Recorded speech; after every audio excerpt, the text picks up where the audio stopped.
Assalamualaikum dan salam sejahtera. Saya Najib Arif, TNI Buletin Awani, dan kita bawakan perkembangan terkini persidangan Dewan Rakyat di mana sebentar tadi rang undang-undang RUU Perbekalan bagi peringkat jawatan kuasa iaitu Belanjawan 2021 melibatkan Kementerian Pendidikan telah pun diluluskan di Dewan Rakyat, dan juga keputusan itu diumumkan timbalan yang di-Pertua Dewan Rakyat Datuk Muhammad Rashid Hasnon dengan sokongan majoriti ahli parlimen tanpa melalui proses undian belah bahagian. Dan juga sebentar tadi yang disaksikan kami bawakan secara langsung iaitu perbahasan peringkat jawatan kuasa untuk RUU berkaitan dengan Kementerian Pengajian Tinggi yang berlangsung pada ketika ini, dan kita nak terus saja bersama dengan rakan setugas Hasimi Muhammad yang bersedia pada ketika ini untuk membawakan perkembangan lanjut. Hasimi, apa yang boleh dikongsikan pada sesi pada kali ini dan juga perbahasan terakhir untuk peringkat jawatan kuasa pada kali ini?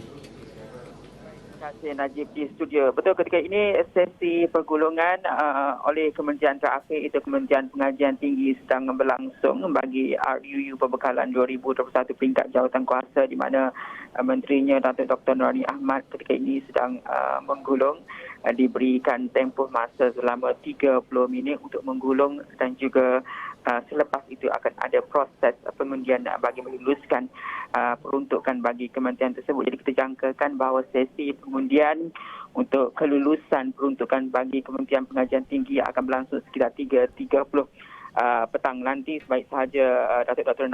Nuraini Ahmad selesai membuat penggulungan ketika ini. Dan sebenarnya Najib katakan sebelum itu Kementerian Pendidikan KPN telah pun mendapat kelulusan Dewan Rakyat bagi peruntukan RUU Perbekalan 2021 dengan sokongan suara majoriti tanpa melalui proses undian belah bahagian. Dan kita akan lihat juga sama ada Kementerian Pengajian Tinggi akan diluluskan dengan mekanisme ataupun menerusi sokongan suara majoriti ataupun sebaliknya sebentar sahaja lagi. Dan tumpuan pastinya akan terarah kepada selepas ini sebaik sahaja pengundian dilakukan kepada Kementerian Pengajian Tinggi. Kita akan jangkakan bahawa proses bacaan kali ketiga akan dilakukan untuk meluluskan RUU Perbekalan 2021. Kerana kita yakin bahawa bacaan kali ketiga itu akan dilakukan susulannya daripada usul yang telah pun dikemukakan oleh Menteri di Jabatan Perdana Menteri Parlimen dan Undang-Undang Datuk Taqiyuddin Hassan sebentar tadi untuk tidak menangguhkan persidangan Dewan Rakyat kali ini untuk hari ini, sehingga semua urusan peringkat jawatan kuasa Belanjawan 2021 selesai. Dan usul tersebut diutarakan atau dicadangkan mengikut peraturan mesyuarat 12/1, dan ia sekaligus memberikan indikasi bahawa bacaan kali ketiga untuk RUU Perbekalan Belanjawan 2021 akan dilakukan hari ini dan tidak akan dibawa kepada hari berikutnya. Itu akan tumpuan selepas ini, dan kita akan melihat jumlah ahli parlimen yang akan melakukan pengundian, kerana kalau ikutkan kepada KPM yang sebelum ini diluluskan dengan suara majoriti kita, jadi kita tidak boleh menganggarkan secara kasar jumlah ahli parlimen tersebut. Sekiranya kementerian tersebut melakukan undian belah bahagian, jadi kita boleh menganggarkan jumlah ahli parlimen yang hadir hari ini. Jadi kita menjangkakan bahawa bacaan kali ketiga ini kita akan lihat jumlah ahli parlimen yang akan mengundi untuk berikan sokongan ataupun sebaliknya, Najib. Hasimi, adakah pada kali ini untuk pengajian tinggi akan melibatkan undian belah bahagian ataupun penghutang suara atau bagaimana?